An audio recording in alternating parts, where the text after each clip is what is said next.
So hi, welcome to the Noise Podcast. I'm Shane. I'm Glory. And we're here with. I'm Natalie. I'm Michael. We're family dinner. And there's some questions there about the upcoming album, God Looks Out for Fools. So congrats on that, by the way. How do you guys feel about the response to the announcement so far? Thank you. We're stoked. People seem really excited, and we can't wait for it to be out. People wouldn't stop asking us when it was coming out, and now it's here. Hell yeah. Been patiently waiting for this one for a while. This record fucking rips.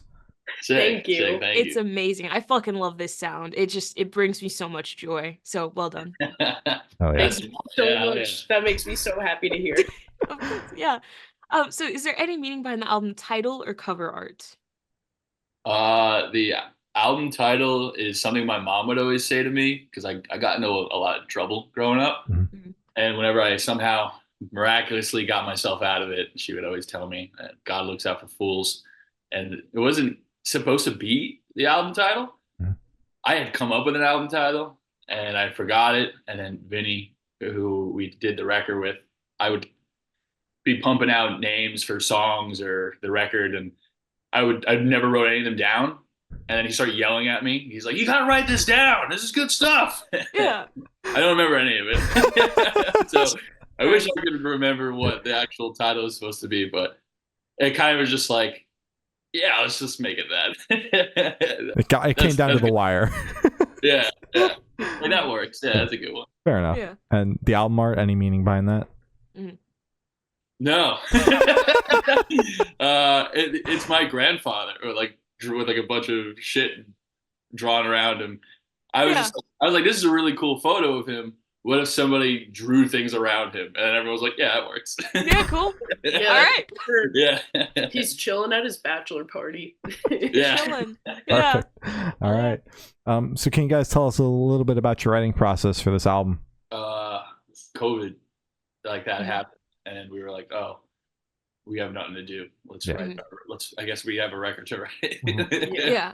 It was bound to happen that we were going to write a record, and then we were like, I guess this is it. We're doing it now. And this is the time. Yeah, and we started then, and I guess like as soon as like things started like opening up and law started becoming a little more relaxed is when we went into the studio and started putting it all together. Gotcha. Wow. So pandemic time, was this written together, separate, socially distanced? What was the vibe when you guys were actively writing it? Oh yeah, me, Nick, and Sam would like get together in our practice space and write stuff. And then because of our jobs, when we first started recording, we weren't there. Mm-hmm. And it was just Nick and Sam putting things together. Nick not only played drums, he also did guitars as well. Mm-hmm. And and then he like hit it on their way back from their first session, because we like kind of came and went a couple of times. They were like, "Oh, we wrote like 2-3 more songs. Can't wait for you to hear them." And I was like, "Oh, all right, cool. There's 2-3 more songs I've got to learn and write things for and all that." Yeah. So the album wasn't all of you guys in a room, like really at any point? I feel like there were definitely times where we were all together, like jamming, and we definitely created a lot together. Definitely in the beginning. Yeah. Gotcha. Mm-hmm. All right. When I was coming up with lyrics and melodies, there were a few times where it was me, Michael, Nick, and Vinny in our living room, just me and Vinny working together to put stuff together. So that was cool. That's awesome. Hell yeah. And we wrote like MPDG was like the second song we ever wrote as a band.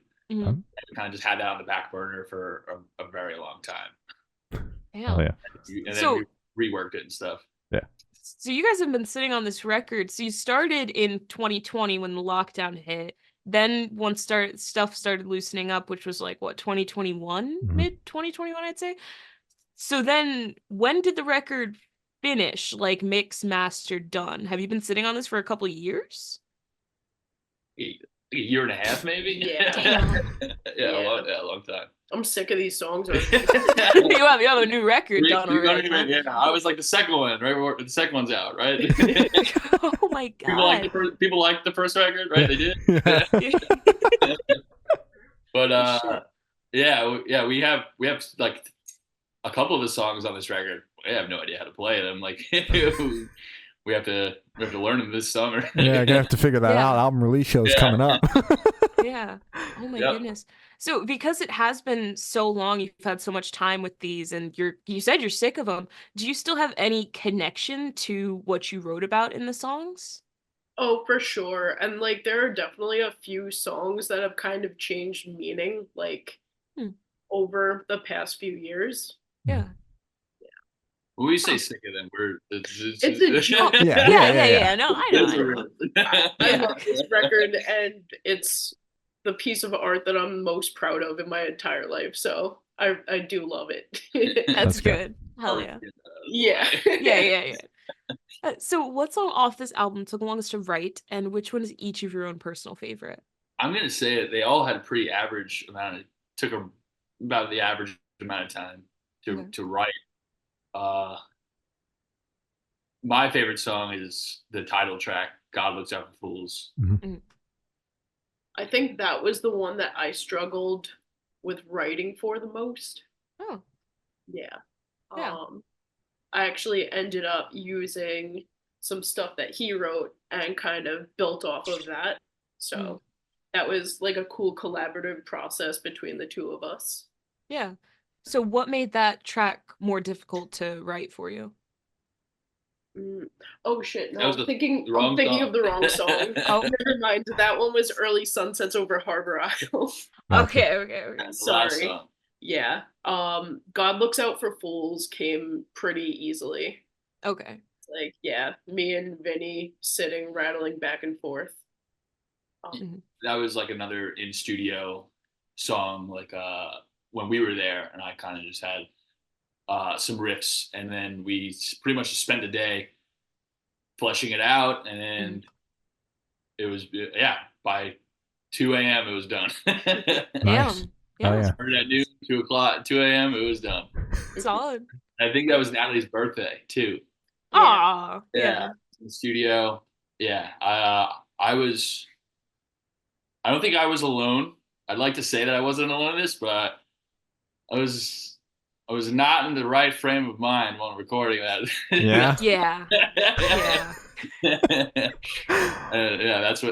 That's the one where we're like, oh fuck. Do you know how to play that? Do you guys remember how to play that one? 'Cause I don't. Oh my god. Yeah. We had a couple of drinks. Yeah. Couple of snacks. Yeah. Natalie, your favorite off the album? "Dark Waves." Nice. Solid. Oh yeah. So how'd the track list for the album come about? Did you guys write the opener be the opener, closer be a closer, shuffle around and see what fits? What was that process like? The closer was always going to be the closer. Early Sunsets was definitely, that was like that was one of the earlier ones that we had, and like it was just like the way we were playing it, like practicing it. It was just like we just had like a big, kind of epic ending, and it's not the same at all than from what we had, but we kept that same energy where we kind of like bring like that epic, big closer. And so we're always just like, yeah, no, that's definitely going to be the end. That's the last song. And I always saw "Horny Beach Trash" as the opening of that record because of just the imagery in the beginning, busting through a door. Like, here we are. Yeah.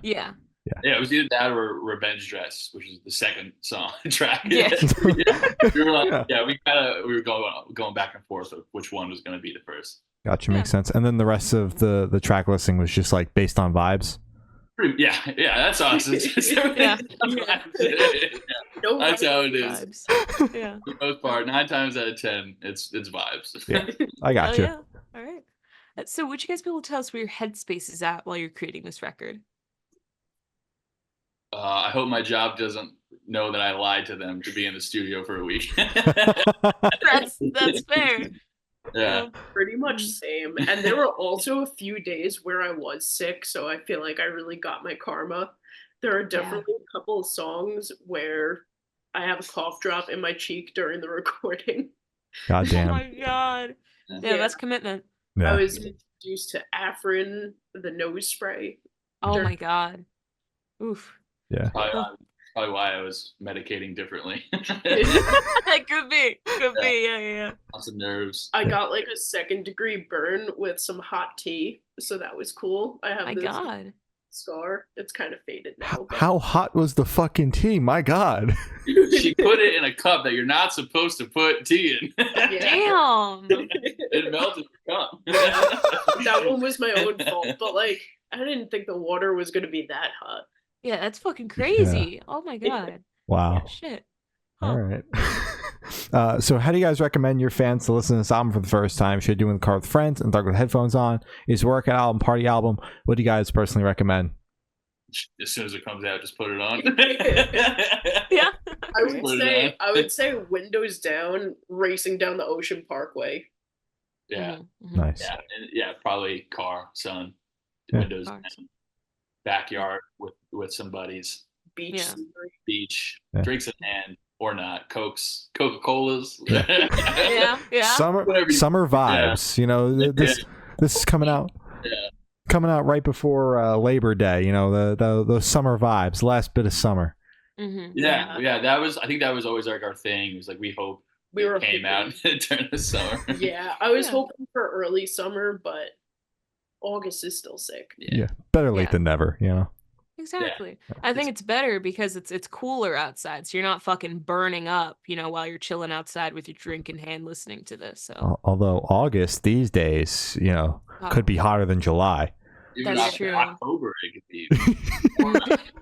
October could be 100 degrees. We don't know anymore. Damn, yeah, it's all fucked up. Summer, so Yeah. Yeah. So this one should be super, super quick off the top of your heads. I want you guys to describe this album for new listeners in 3 words. 3 words each, 6 total, no more, no less. horny, fuzzy grunge. Yeah. Oh, hell yeah.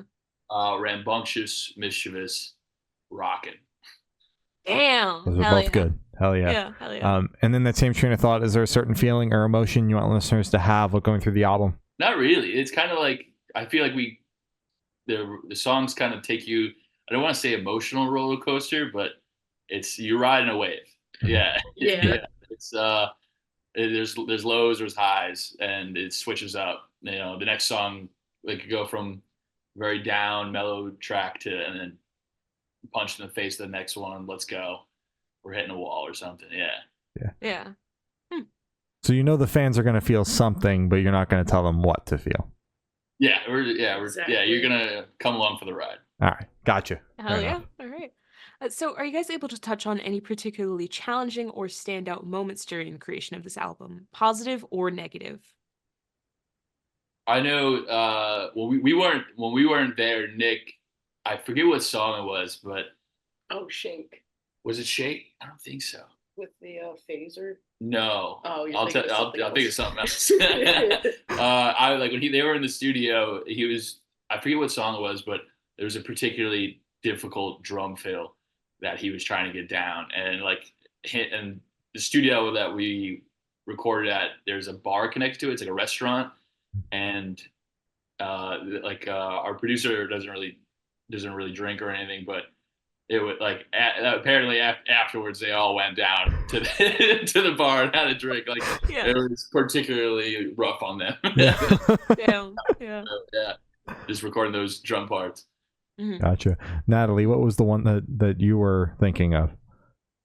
Oh, this is. Oh, I just got mad about something, and I'm not gonna. Yeah. talk Okay. about Okay, all right. All right. Yeah, I'm not gonna talk about it. All right. That's all right. One funny memory that I loved was when we were recording MPDG. I was on a lot of mushrooms, and they just kept having us howl in the in the vocal booth. And there were a few other times where everyone was kind of going in and out of the vocal booth doing silly shit, and some of it made it onto the record. And we won't tell you A lot where, of it but If you Little listen Easter real eggs. close. Mhm. All right. So for this question, I want you to picture you guys are on tour. You're at a gas station for a rest stop. What is your snack of choice?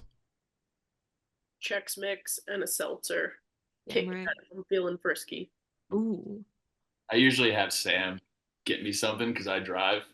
So, give me something, man. I don't know. It's random dealer's You need choice. chips. So yeah, some sort of chip, lightly salted chips. Oh, all right. All right, sociopath. Got it. I don't need the steering wheel to be covered in grease and. Listen, I get it. I get it, but if I'm just like if I'm going to chips, I'm just going all the way, like clog the arteries yeah, all the me, way. you know. It's too Yeah. much for me now, and it's like Fair I enough. can't handle it anymore. Damn. Unless they're like the fun size pack. Yeah. Oh yeah. That's fair. And on the topic of food, if the band was a dish, what dish would the band be and why? Spaghetti and meatballs. Spaghetti and meatballs or pizza. Or just messy and fun to eat. yeah, lasagna. Lasagna, many layers. Many layers. Yeah. Lots of flavors. There's lots of flavors, lots of layers to all of us. All right, we'll lock that in. Very messy. Very messy, yeah. Very messy. A little difficult. Perfect. Yeah, hell yeah. The next day. Better the next day. It just keeps fucking evolving. Hell yeah. Hell yeah. And for the last couple questions, we're going to shift completely away from music and go straight to death row. Boom. So if you're on death row, what would your last meal be with a drink? Hard pizza and a Modelo. Or you know what? If it's death row, I could drink as many as I want, right? I guess so. Yeah. Probably my mom's eggplant rollatini and a whole bottle of Chianti. No glass. Damn. Hell yeah. Hell yeah. Still drink a whole bottle of red wine on stage too. I've seen it. Damn. That's commitment, man. Red wine. Whew. All right. And if you could live in one fictional world for a week, where would you live? I was gonna say like a Tony Hawk pro skater level, but they're all real places. I don't know why the Mushroom Kingdom immediately came to mind. There's a reason why there's a mushroom on the front cover. Yeah. I don't know, probably Insanity Beach, the first level of Crash Bandicoot. Nice. Oh, hell yeah. Also, I've been reading this book series, A Court of Thorns and Roses, and the fairy world sounds really sick. Nice. So That sounds yeah. sick. Hell yeah. I'm still gonna say the Mushroom Kingdom then. All right. Oh, okay. All right. And I'm asking the last question. Every single person that we've spoken to have said that it is the most important question. What's your favorite color? Yellow. Purple. Nice. Yellow. Best Solid. color. Yeah. And as I said, that's all the questions we have today. Is there anything that you guys would like to plug? God Looks Out for Fools comes out August 16th. Record release September 6th. Union Pool, Brooklyn. I don't know. Call your mom. Hell yeah. Hell yeah. All right. Well, thank you for sounds, guys. It's been Natalie and Michael from Family Dinner, and we have been the Good Noise Podcast.